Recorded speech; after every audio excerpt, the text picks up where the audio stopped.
look at the irrigation zones and then against the colour coding on the right-hand side, you can see that the soil water deficit is between 300 and 400 in the sort of orangey coloured parts, and in the brown it's 400 to 500 millimetres a year, and most people are currently contracting for between 300 and 350 millimetres of water when you take their cubic metres spread over their hectares. So that that is partly filling the soil water deficit, but not completely filling the soil water deficit. That's right. Yeah. Okay. Where am I? Sorry, guys. This is a bit sensitive. Right. So just interesting, the land use mix in those transactions is weighted towards red meat arable. That's no surprise to us. That reflects the existing pattern of land use anyway, so more of it. Just thought I'd make this point. We continue to, we do genuinely, pick up very strong external interest, and when I mean external interest, it's external interest outside of Hawke's Bay. From businesses interested in the Hawke's Bay climate and the soil types specifically in this area, and it's non-dairy interest. All right, that's the point. That interest is all about the RWSS proceeding or not. And what I can say is that it's in the thousands of hectares scale, so it's not just 20 hectares here or 30 hectares there. So just final point I want to make. That's in interest to purchase or lease. Purchase or lease. Yes, it's interested in purchasing and leasing, but perhaps to just reflect on that point, there is a little bit of a behaviour which is entirely to be expected, which of certain farming businesses looking to ultimately either plan succession or move on. That's being reflected in the not proceeding number of 48 actually. But in terms of actually progressing that transaction, many of them would prefer to do it once a scheme was there, as opposed to doing it beforehand. So there's a wee bit of a catch-22 issue in that mix. Okay, and look, the reason why I'm not identifying those parties is simply they've got their commercial interests that they want to obviously protect around land transactions. But one or two of them would be happy to actually have a chat with the council in some sort of capacity at some point, if there was interest in that. Okay, and I just thought I'd finish on saying we are now processing some transactions with customers affected by the revised minimum flows as per Plan Change 6, including below Red Bridge. So what I would say is the volumes of water will not be large. In those cases, it'll be more of an insurance issue. But there's certainly a bit of demand there for that. Okay. Just on that, how great is the understanding down there of the plan change implications? I think the understanding of the plan change implications from a water allocation point of view is pretty good, my view. Good. Yeah. Okay. Yep. And that's to transport that water down the river. Yes. To those. Yep. Okay, this I thought I'd put this up because it goes back to the comment I made around investors, some of the things that they're interested in, just as we would be and the council would be. If current contracting behaviour plus the land use mix continues really in the trajectory it's sitting in at the moment, then at full uptake we'd have around about 28,000 hectares. That's just a straight extrapolation. We, and when I mean we, that's my sales team plus me, think that number will drop slightly in time as hedging behaviour diminishes. I'm going to show you a chart that'll translate that issue in a minute. And interestingly, if all farmers at stage 3 or above irrigated all their irrigable land, then the volume number would be well in excess of 40 million cubic metres. So what you're getting is parties who will irrigate part and then consider irrigating another bit, maybe in a 3 to 5 year increment. That's the sort of the behaviour we're seeing at this point. Chairman's point around the soil deficit issue is exactly the point I'm making here. Depending on how you see it, some of that hedging behaviour is resulting in taking less than optimal water volumes. So I'll show you that in a graphical sense in a minute. And based on a bottom-up process, that is, the sales team has a database that has every farm property in the irrigation zones identified, and as they enter into a specific conversation with a given owner or lessee in some cases, then they identify explicitly the irrigable land available, and in the bottom-up process, that number's sitting at 35,000 hectares. But we expect that to reach around about 40,000 hectares. And that's a key point, because in the uptake curve, the scheme will not be able to deliver that amount of water. Mr Mohi, then Councillor Hewitt. So what would be the full capacity of the dam if you're talking 40,000 hectares? Well, it won't be able to irrigate 40,000 hectares. That's the point. So there'll be a bigger land area than I can see. Okay, Councillor Hewitt. So just looking for some clarification with the current, is it estimated 6,000 hectares that's currently irrigated? How does that pan out with what will stay still irrigated but not under the dam? Is that included in the 28 or excluded from the 28? No, it's the easiest way for me to answer that is perhaps if I went, well, I'll just use the numbers for you.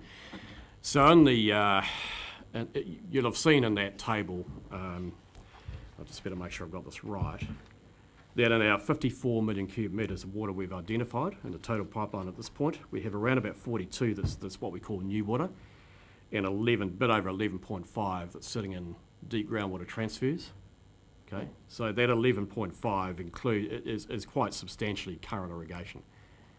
So we think we'll take quite a bit of the current irrigation across through deep groundwater transfers into the scheme itself. So that number will sort of vary slightly depending on how much irrigation sits outside of the scheme and how much is inside the scheme, and it'll be all driven by that deep groundwater number. So that at that stage is inside the scheme? Yeah, some of it is, yeah. At least a proportion is, yes. But not all. It's probably the easiest way to put it. Okay. This chart, I'll just jump up and describe it to you. This is about this hedging behaviour, taking a volume of water to deal with a soil moisture deficit issue. And what we're finding is this is just the 41 years of records. Plant and Food did some soil moisture deficit work for us, and our feasibility work around soil moisture deficits across the irrigation zones. This is fairly average and turned into a generic chart. And across those 41 years, we had soil moisture deficits. If you went back to that map, it had its browns and oranges, ranging from just over 100 to up here over 500 mils, approaching 600 mils in a very, very extreme year. And from a irrigation point of view, there's a key decision is made from a risk management and production point of view as to where you pitch your irrigation water volume to deal with deficits on an averaged basis. And what most of the parties are doing is they're contracting at the 70% percentile number in there, whereas from a production point of view, terrible word but real, from a production point of view, the advice is they should generally contract at the 85th percentile. So what we're seeing is a hedging behaviour around those two issues. That's the point. And we do expect that over time that'll change a wee bit. Question. Yep. Sorry, Councillor Scott had a hand up, and then Councillor Barker. Thank you. This hedging, can that be offset with these early stages relying on the spot market? Yes, it could be. Yep. Councillor Provided they've got a pipe. Councillor Barker. If the ideal is 85%, do you have an estimate of what the hedging behaviour is pitching itself at? Yeah, we do. Councillor Barker, and it's sitting around about 70%. 70, yep. Yep, on average. Yeah. So most Oh, it's quite sensible, most actually. people Yeah. are purchasing Yep. in here, as I said before, somewhere between 300 and 350 millimetres. It's a sensible behaviour. So what you're seeing, I mean, this is. I mean, from a point of view of uplift and uptake, we expect that would change over time, which is why we're interested in it. But from if you're sitting there as an irrigator, particularly if you're a completely new irrigator, you transfer from dry land to irrigation, then hedging behaviour, both in the amount of land irrigated and also in the volume of water, is entirely sensible and predictable. It's sensible behaviour, actually. but we think it'll change in time. And if we go back to Councillor Scott's question, people wouldn't necessarily be buying subsequently on the spot market. They might enter into another long-term contract, but inevitably the terms will be different, and that probably means the price will be higher for that extra piece that they might buy later. Okay, right, I'm down the home straight here. So, oh, sorry, this is the old slide, actually. This is actually an old slide, sorry about that. I'll just talk to it rather than give you the slide. So, where to from here, assuming we're still in business. Then, internally, I'm happy to say this here, is our target is to achieve 45 million cubic metres in stage 3 or above by June. And in the 4-month financial close window, assuming that's the way this whole thing fits together, then we believe, we are confident we can move those 3s to 6s rapidly. And we also think there's a real opportunity to lift that number, uptake number further. So, Just a question on that. Yep. So to reach that by June, that's regardless of where the Board of Inquiry process goes in that time? If the Board of Inquiry process in the worst case scenario said that we had frustrated consents, we'd have to figure out what we did about that. Councillor Barker. For the purposes of, just let me get clear on this, for the purposes of deeming that you have a contract for conditions precedent being met, I presume that's when the contractor has reached stage 6, not 3. Yes, correct. And I'd also note that ultimately, clearly, those contracts need to go unconditional. Unconditional. Yep. I presume stage 6 was unconditional Oh, contract. it has conditionality around the regulatory framework, for example, for obvious reasons, and it has conditionality around a lapse clause. So, don't get the deal done within a reasonable time frame and it lapses. Okay. Yeah. Okay. But to your question, Councillor Barker, and if the eventual result of the Board of Inquiry and any subsequent appeals by other parties is that we have workable consents, that conditionality clause clearly lapses effectively in the contracts that have been signed, provided that it happens before June 2016. Councillor Graham. Yeah, I'm just interested in those percentages. So if we get, so by the end of the month or by the end of June, whatever, the total from stage 3 to stage 6, it's 29 today, what percentage of the total is that? Of the target. No, of the total. 29. Yeah, so that's what I thought. Oh, yeah. So in other words, we Microphone, please. Jim, clarify the question. Is that the Yeah. percentage of the total amount of water available from the scheme that you're asking about? Yeah, because our conditional precedent is 40%, and we think 40 million cubic. 40 million 40 cubic million metres. cubes. Yeah. This 29. Is 3 We aren't there way yet. there. No, what percentage of No, it's the total? 75%. 29 is there or thereabouts 75%. Of the condition Yep. precedent. Of the condition precedent, That's right. yeah. As it's framed currently. Yeah. Yep. Could I just clarify that?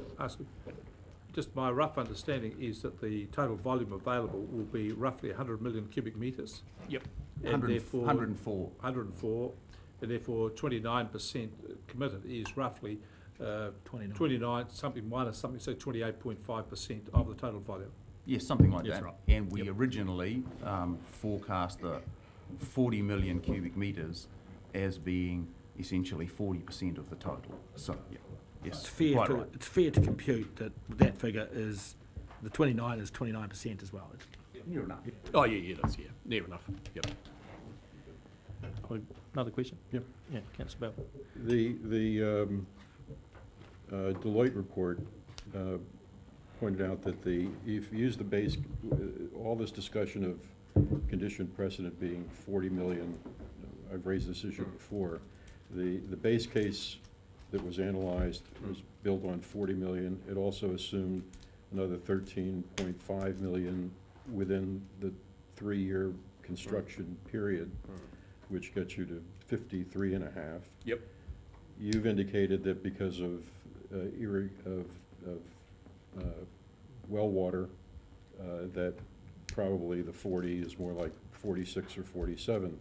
So aren't we really saying that we need 60 million to have the security that Deloitte has tried to give us in their previous report? I think you're conflating a number of things, Councillor Belford. So there definitely needs to be more than 40 million cubic metres to reach the condition precedent stage, because that was predicated on being cash flow positive on day one of the operations. So that 47 is counted up to that point, if you like. If we sell 47, we don't need to add more though to that, or 45, or whatever the number that it works out to be. But once we're there, we're cash positive on day one. We don't need to add that number again to any other number. And we're looking like we've got uptake, well up to nearly 50 at the outset. So if the same rate of increase were to apply as before, over that first 3 years, we will be substantially north of 50, and we may well be 60. But we don't need to add that difference of 5 or 6 or 7 million cubic metres twice to the numbers.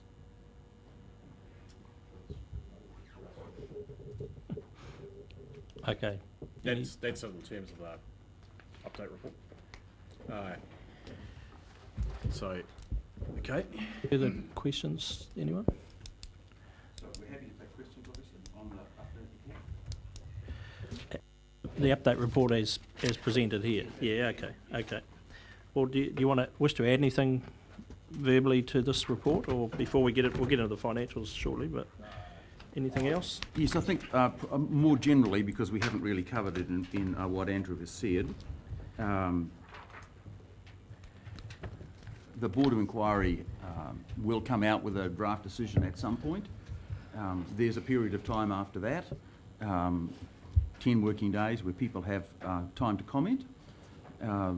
We don't know, and it's entirely up to the Board of Inquiry, once it's received all of those comments, how long it will then take to issue a draft decision. A final decision.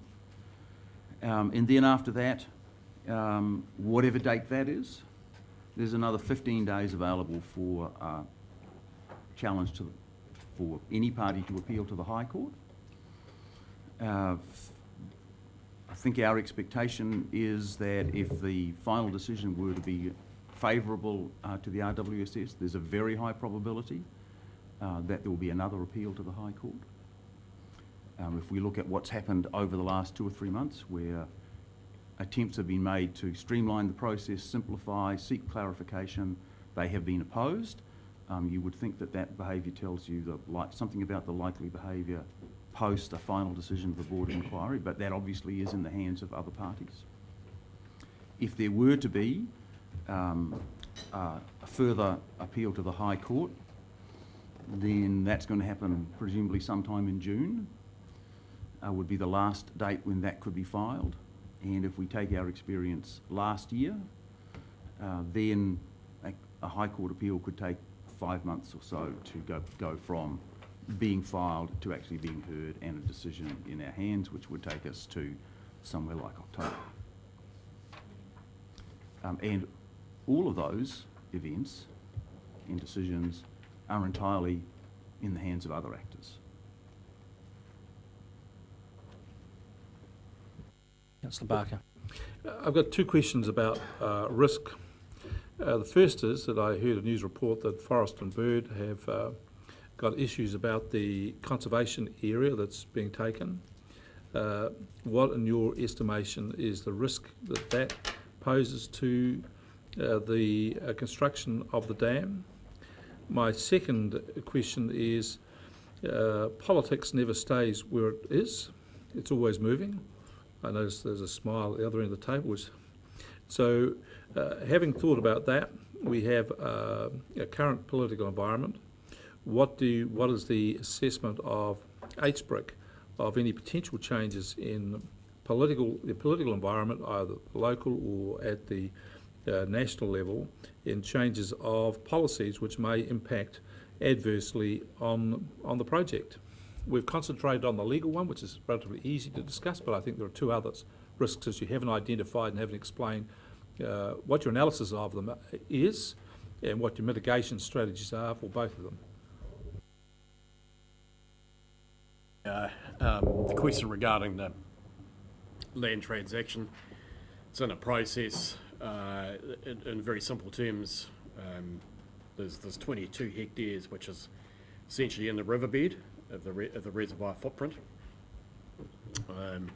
That is a parcel of dockland that's actually isolated from the conservation park. And as a recompense issue, what we've offered up is 130 odd hectares of land adjacent to the conservation park, between the reservoir and the conservation park, which in its own right has reasonably solid ecological values. I don't want to get into speculation as to where that process will go, absolutely, except to say that in the recommendation, my understanding is, and Graham's just entered the room, actually, Graham, I'm on the dockland transfer issue. I think the recommendation was that the transaction was appropriate and should proceed subject to a process. So it's a process question, really. You don't see a risk? Oh, well, I guess it might be a little bit like consenting issue. It might be a timing risk issue. And what strategies have you to mitigate against that? Well, we've done a significant amount of work on the ecological values of that site, and that strategy that process is in the hand of the Department of Conservation with its own independent hearing process. I'm talking about the time risk, so it takes more time. Yeah. What processes can you build them to compensate for that? Well, put it this way, it's I would have, and we haven't spent a whole lot of time on this, but even if that decision is legally tested, depending on where the department ends up, it's not unreasonable to assume that will be within a time frame that's fairly similar to what's going through with the Board of Inquiry process, right? So I think we would take the view that those processes are running in parallel and their Yep. timelines are broadly similar. They're not serial at the present time. Well, no, there was one other question which is asking about the Never Never, basically, but... Well, no, I think it's a legitimate question about political risk. I have to say the board's view is that you as a council have asked us to do 4 things and 4 things only, as I said at the last meeting. If the composition of this council were to change for any reason whatsoever, or the politics around the table were to change, and the council were to decide not to proceed with this project, I believe you would simply write to us and tell us that you wished us to cease and desist, and that would be the end of the matter. And that decision would be entirely the collective responsibility of this council. It is not an HBRIC decision.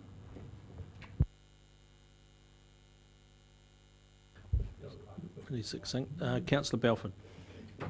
I guess back to the first question on Doc, I don't have a sense of what the substantiality of it is. If this complaint is endorsed by whatever process, including any legal process, to what degree would that compromise our ability to do the project? Ultimately, it's land that would be inundated. So yeah, it sits in the middle of a construction sequencing process as you start to fill a reservoir. That's where it sits, and so we would have to sit down and assess whether that's a material issue in terms of financial close or not. And at this point, we're simply saying that the processes, from what we can see, are running on a similar trajectory to the Board of Inquiry processes. I understand the timing, but just the Yep. practical effect, is the practical effect of it to limit the size of the reservoir Well, that it could be could do. created? Is that what, is Yes, that what's at stake yes, here? it could do. Yep, Is that what? yep. Okay, further questions? More to highlight in your report? No? Should we get on to the spreadsheet at the end?